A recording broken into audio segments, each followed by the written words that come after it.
આજે 12 સપ્ટેમ્બર 2024 ગુરુવારનો દિવસ છે। હું આજના વારના સ્વામી શ્રી ગુરુ ગ્રહને નમન કરું છું। આજે ભાદરવા મહિનાના સુદ પક્ષની 9મી તિથિ છે। આજે આખો દિવસ ચંદ્રમા મૂળ નક્ષત્રમાં રહેવાના છે।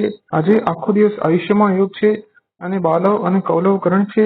આજે આખો દિવસ ચંદ્રમા ધનુ રાશિમાં રહેવાના છે।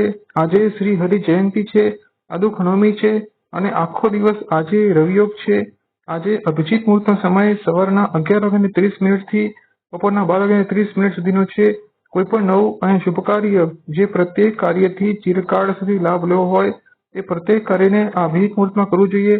આજે રાહુકાળનો સમય બપોરના 1:30 થી બપોરના 3 વાગ્યા સુધીનો છે। કોઈ પણ નવું કાર્ય આ રાહુકાળમાં કરવું જોઈએ નહીં। આજે દિશા શું દક્ષિણ અને અગ્નિ દિશાની તરફ છે। કોઈ પણ નવી યાત્રા આ દિશામાં કરવી જોઈએ નહીં અને જો યાત્રા આવશ્યક હોય તો ગુરુવારે દહીં ખાઈને યાત્રા કરવી જોઈએ।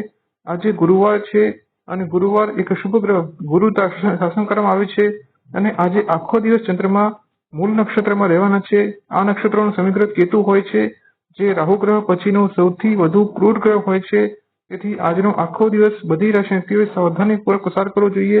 ખાસ કરીને કેતુ ગ્રહના શત્રુ ગ્રહો, સૂર્ય ગ્રહની રાશિ સિંહ અને ચંદ્ર ગ્રહની રાશિ કર્ક રાશિ અંતે સાવધાન રહેવું જોઈએ।